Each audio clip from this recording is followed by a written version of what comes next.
Welcome to the next module of the Awakened Warriors Playbook, the one and only answer. Mark Twain said, "The two most important moments in your life are the day you are born and the day that you find out why." When I started my YouTube channel, I had lost my way. I had lost my path. I didn't know why I was starting a YouTube channel. And so I talked about all kinds of things. I zigged from this to that to the other thing, never really speaking about the things that light up my soul. You know, I figured that someday, at some point, I would emerge as maybe somebody who talked about alternative theories.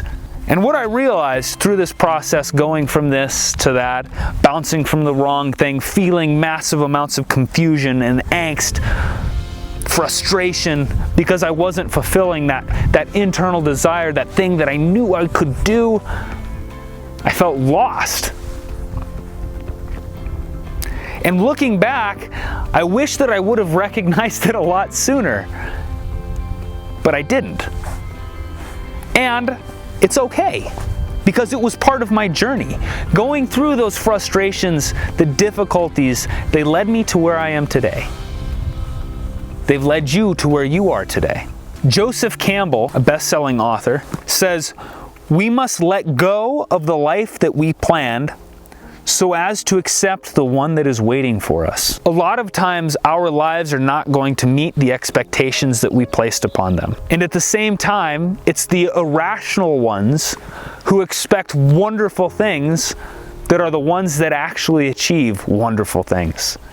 While we may have a life planned and we may not receive those things that we have planned, we can achieve massively wonderful things that may be even better than what we had anticipated. And so letting go of the life that we planned and making room for the one that's coming, the one that's here, and acting from this present moment rather than waiting for an imagined future is what we can focus on. It means taking action today. So it's our expectations that are going to either drag us through the mud or are going to inspire us to push. Perspective is everything.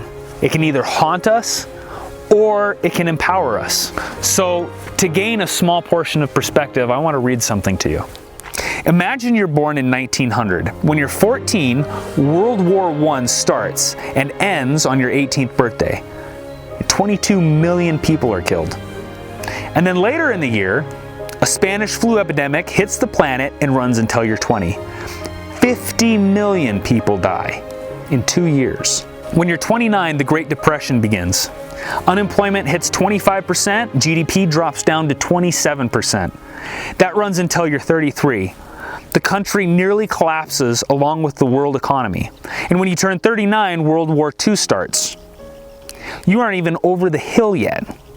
When you're 41, the United States is fully pulled into World War II. Between your 39th and 45th birthday, 75 million people perish in the war, and the Holocaust kills 6 million. At 52, the Korean War starts, and 5 million perish.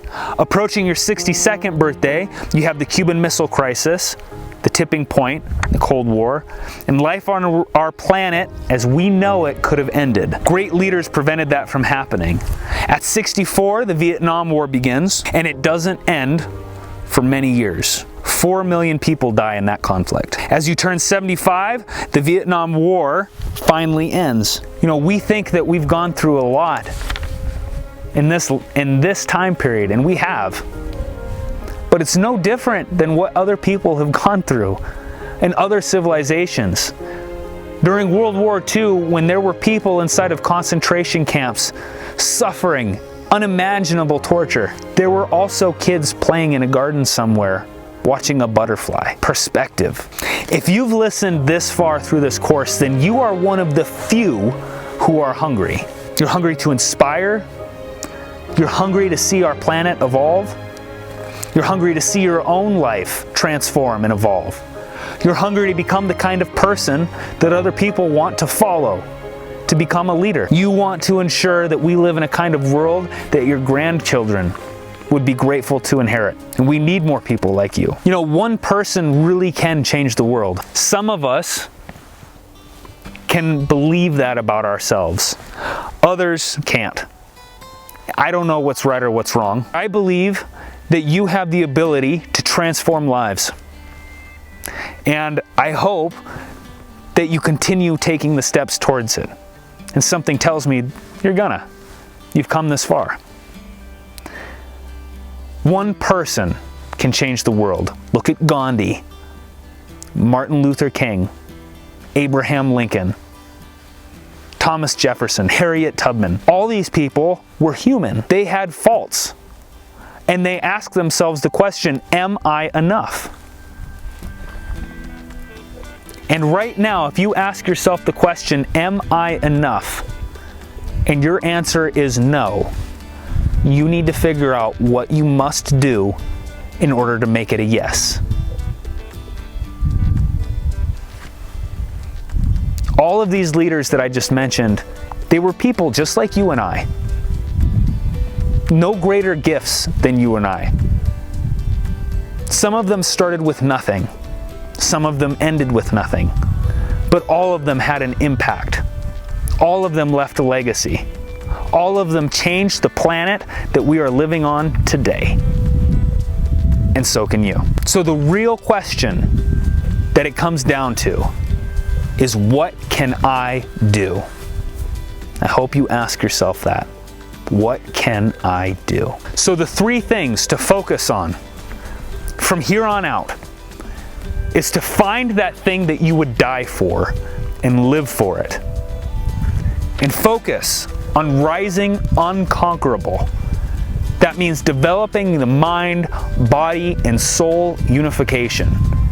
Coming from that place of wholeness, where outside or inside turbulence will not draw you off of your path. Where you have the fountain of energy inside of yourself to carry you through and to share that energy with others. The next is to master intelligent communication. It means mastering influence and persuasion, becoming the kind of person that can communicate intelligently with others in order to lead them. And the third thing is to emerge as a guide, focusing on heart-based leadership, taking people from where they are to where they want to be by helping them feel like they matter and focusing on understanding them and where they're at. People don't care how much you know until they understand how much you care. Heart-based leadership. Strategy. Following and modeling people who you admire, who have made the kind of impact that you wish to make. Following and modeling those types of people is where you will learn the strategies and the skills needed in order to do whatever you want to do. And when you master these 3 things, rising unconquerable, becoming an intelligent communicator, becoming the guide, emerging as the guide, you will become the spear. That is the type of person that the corrupt elite fear. A bringer of good, of change. And I know all of this sounds dramatic. It's supposed to. It adds a flair. But we live in dramatic times, don't we? The world needs you. Not just a meme on a Facebook page. The world needs you to show up for you. I appreciate you letting me be a guide for you this far, and I hope that you walk away from this entire process, this whole class, with one thing that you can implement inside of your life that will create a change for you. You know, generally when we take part in courses and classes, we don't walk away with all of it. But maybe one thing sticks. I hope you found your one thing. Until the next time we get to talk, guys, own your journey. So now you've completed this course. You see what it takes in order to become the spear. But let's talk about the actual next moves that you can take inside of your life.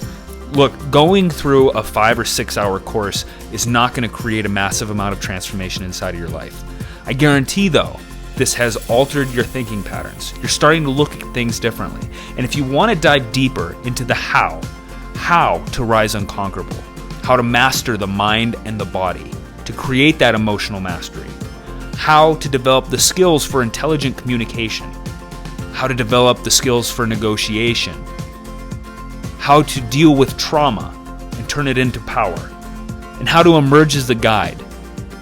If these are steps that you want to take, if you want to keep moving forward, visit riseunconquered.com.